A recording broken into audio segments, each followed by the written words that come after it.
So one of the biggest places in Israel obviously is Jerusalem, the holy city, the place where everything happens. But why do we say that? What is with this temple, and why is it important today? Well, why is it important for Christianity, but why is it also important for Judaism? And how does all of that work together? A specific place that is there at the Temple Mount, which we're going to talk all about in this video, is the Western Wall. I'm sure you've heard about this location. I'm sure you heard about the Wailing Wall. What actually is it, and how does it actually function? What does it do? Why are people excited about it? And why is it such a holy place? Well, if we look on our favorite place, Google Maps, you can actually see that as we go into Jerusalem, one of the first places that shows up on this map is actually the Western Wall. So as we zoom in, you see a lot more places kind of show up. But in Jerusalem, the Western Wall is one of the most prominent places on this route. So the Western Wall is just that. It's the Western Wall of the Temple Mount. So let me show you this small few-second video to show you a little bit of an idea of what the Temple Mount looked like during the time of Jesus. Now, to give context for that, we would call this the Second Temple period. Here we go. So you see this location here, and I'm going to pause it just a few ways through. This is only like an 8-second video, but it's a really cool rendition of what the temple actually looks like. We can see the Temple Mount, which is this entire area here on top of Mount Moriah, and in the center of it, we have the temple itself. Now, there's the women's courts and kind of the Jewish courts in the middle here. Then we have the priestly courts in even further than that. And then within this building where you see some of the smoke coming out and the gold that adorns the front of it, that would be inside the furthest part of that would be the Holy of Holies, okay? There's some really, really interesting stuff that comes along with that. But I just wanted to give you kind of an orientation for what we're looking at when we think about just the Temple Mount as it stands, and as we think about the Western Wall. So here's the Temple Mount. If I give you some directions, the temple faces east, okay? So it faces toward the east section here. So again, if we go back to our Google Maps, we see the Western Wall is here, and we see the Temple Mount is right here, okay?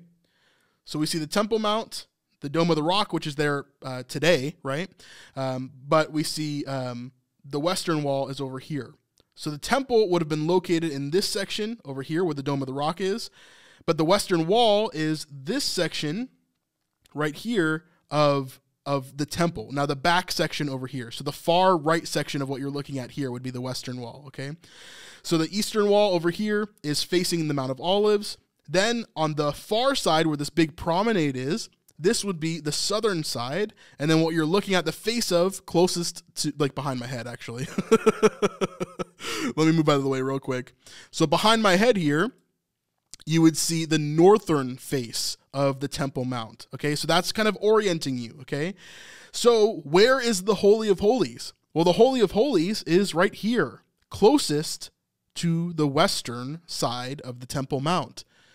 So I hope it's starting to make a little bit of sense for you now, okay?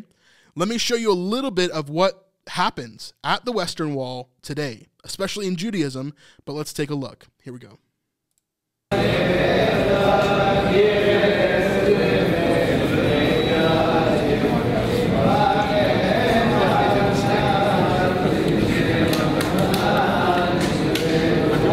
Now to give context for what you're looking at, okay? This is inside of a room that is on basically a secured, not a secured location, like a separate location for the men to study and to worship and to pray on the Western Wall of the temple, okay? Here we see a bunch of different stuff within this room here, which the video is going to walk out of this room in a second and show you the more kind of public locations where everybody else kind of goes. Within this room, basically only men are allowed to go in this room. They go in here, they study. There's a small section for women in a different area, but they go in here, they study, they worship, and they do their prayers, essentially. You're going to see a lot of rabbis and Jewish people kind of in here.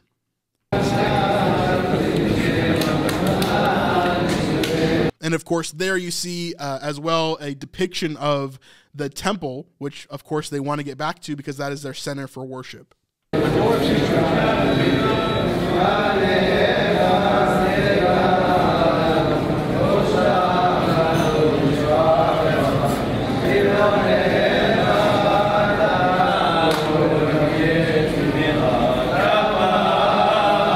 So you can see lots of different people from different,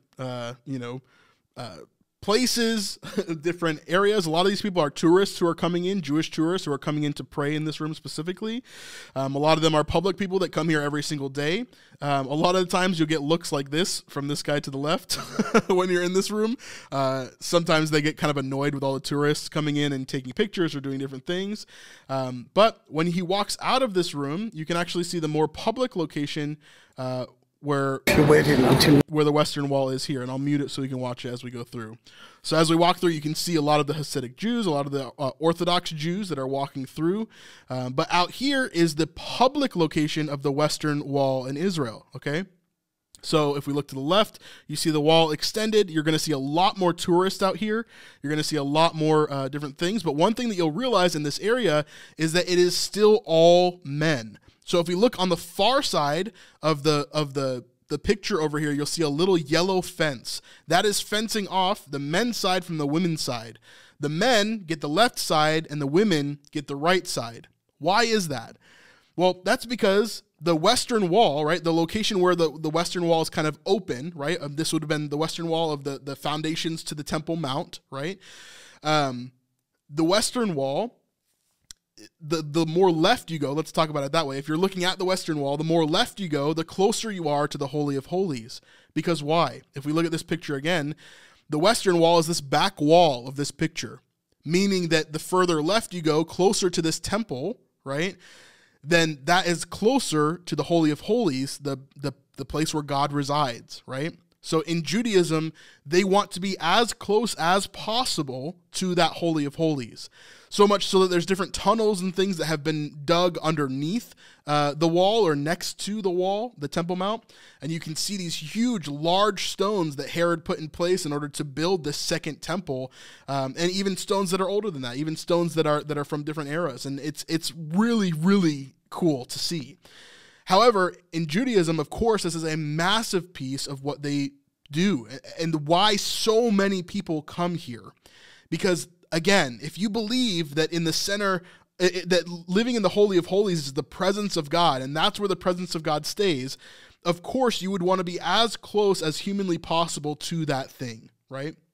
And of course, you can see here, many, many people will come and they'll stick prayers or papers in the cracks of these walls in order to get them to basically go to the temple, right? And they have people that will come and clean these up, and they actually save them, I believe, put them in large bags and save them for quite a while. So I'm sure there's millions of those that they have. But it's just a really, really cool location. And I wanted to talk to you about the temple because I think the temple is such a cool location. And it's something that we don't talk about very often. Here's a 3D print that I did today.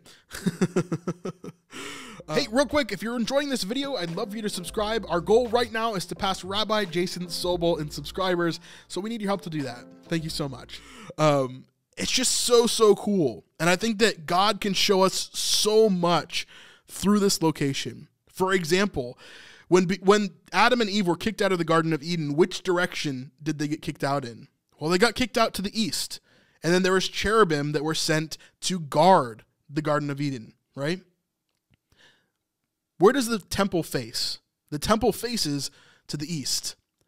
So when you come into the temple, you have to come from the east to the west into the temple.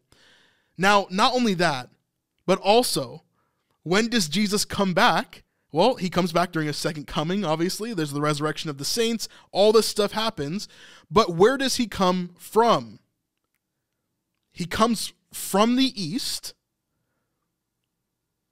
over the Mount of Olives, and into the temple. I mean, that's just not, it's not a coincidence, right?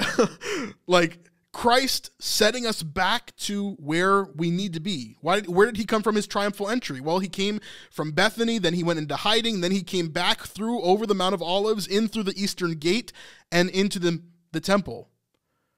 That's what happened there. And so we see these parallels happening over and over and over again. There's a reason why the temple existed. But one of the most beautiful things about Christianity is that we no longer need the temple. The Western Wall to us is just another pile of rocks. While it's amazing and the archaeological discovery is so profound, showing us where this is and how it was all created and how Herod the Great built a lot of these different things, right? There are so many things that happened during this time that are important for us. However, as a Christian, it has way less meaning for me, right, than a Jewish person. For them, this is the holiest place in the world, the top of Mount Moriah, the foundation stone that is now underneath the Dome of the Rock. But for me as a Christian, there is not a singular place like that, right? Even if I go to the place where Jesus died and was resurrected, which we're pretty sure, like 99% sure we know the exact location of, that to me is not even like the most holy place ever, right? Because the veil was torn. The temple is now open. God is with us. And so as we have the Spirit inside of us, it changes everything. The Western Wall is incredibly important for Jewish faith. It's why all of them go there to worship. It's the closest place you can get to the Holy of Holies. It's the closest place you can get to the presence of God, but I have the presence of God with me everywhere I go. I have the presence of God with me 24/7, 365, and hopefully He's pouring out of me all of that time as well. This is the difference between thinking, right? In a messianic sense and in a, oh, He's not here yet sense. Yeah. I don't know. I just started thinking about this the other day, and I was like, man, I really need to talk about the Wailing Wall. I really need to talk about the Western Wall, because so many people put such an importance on this area. And yes, it's very cool archaeologically. The archaeological side of my brain is like going crazy. I love the historical pieces that come with it. But for the religious pieces, it really doesn't, like, it's no different than me sitting here in my office or me sitting in a church on a Sunday morning. Like, there's just no difference there because God is with me now. And so I think that's a massive thought process. Not that you shouldn't go to Israel, because I think you should. I think you definitely should. And you should go to the Western Wall because it's cool. And there's a lot of things you can learn there. But I just think this is an interesting perspective from a Christian standpoint. If you like this small portion of our live stream, you can check out the whole entire live stream over on our Patreon at patreon.com/thesnipelife. This is by far the best way to help support us and to keep us doing amazing things in the future of these videos. There's a lot of stuff we have planned, so I want you to be a part of it. All right, we'll see you on the next one. Peace.